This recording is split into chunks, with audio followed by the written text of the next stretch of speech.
Hello candidates, I am going to dictate you a passage from Progressive magazine.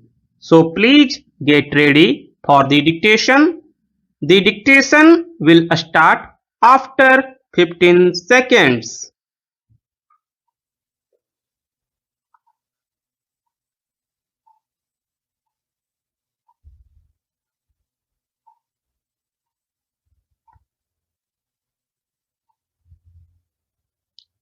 Sir, now he read out some of the measures that the finance minister has taken, the repeated double dose of devaluation, etc. The fact is that there was exchange rate situation not in line with the market. So far as Indian rupee is concerned, it had to be brought to a realistic level. After all, the external price of rupee is a function of supply and demand of rupee in the international market. By artificially pegging it high, you are creating problems for yourself. It does not solve the problem.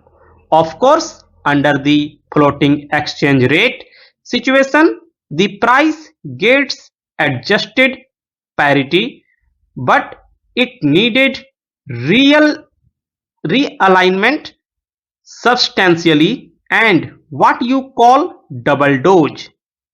Of course, there were two steps and perhaps it could have been done in the first step. I concede that point. Maybe the finance minister wanted to have your reaction first and then go about it further. But ex post facto judgment is that the exchange value of rupee is more realistic today. Are you suggesting that it should have been retained at the same level? Reflect on that and then react. You have talked about fertilizer subsidy. Let us face this fact. The fertilizer subsidy was a load on the economy.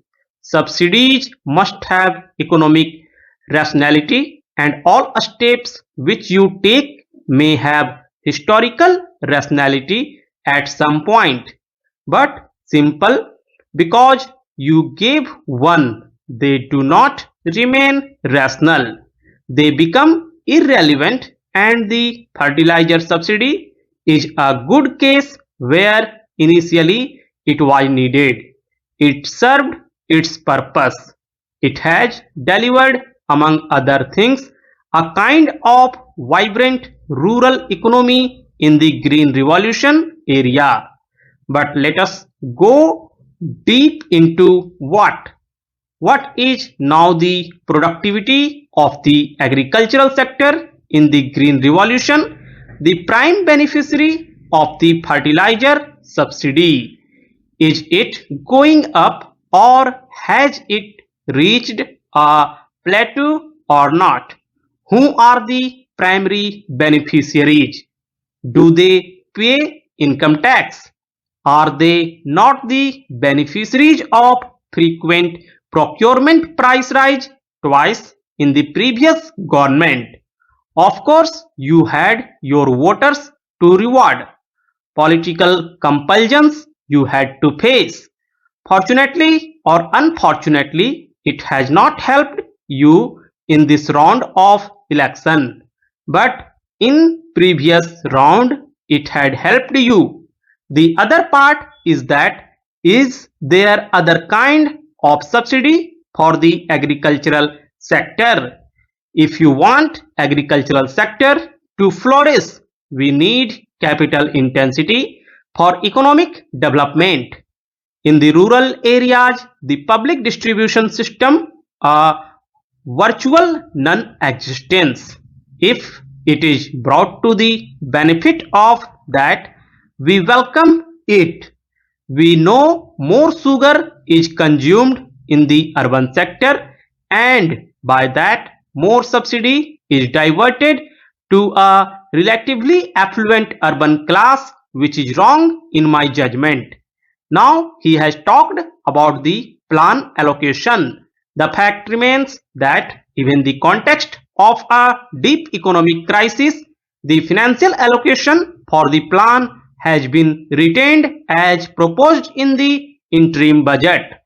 We realize in real terms it is going to be less, but the fact is that we must compliment this government that we have cut corners here, there and everywhere to see that the plan allocation which the previous government in its wisdom made is protected. In real terms, it is certainly going to be less because of the price rise, but you must give compliments to the government that despite the fiscal crisis and all other problems, despite the fact that our own planning program is still on the design board because we have announced that the 8th plan is to begin from the 1st of April 1992 because two of you have delivered a 2-year plan holiday to this country. The very fact that we have allowed that much to be retained will protect the growth impulses. But more important, within the plan allocation, priority has been given to the rural sector and to the agricultural sector. You talked about employment. You promised milk and honey. How many jobs you created? I leave it to your wisdom.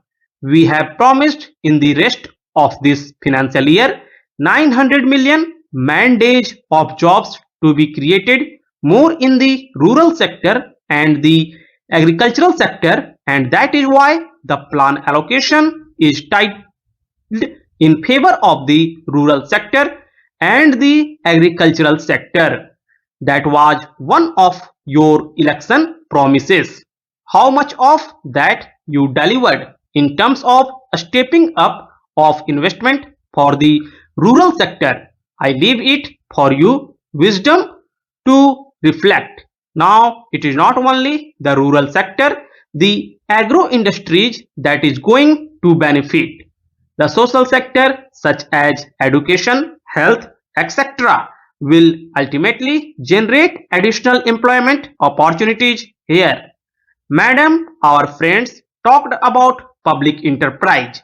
We have faithfully carried the logic of what Honorable Minister proposed with regard to offloading of public sector shares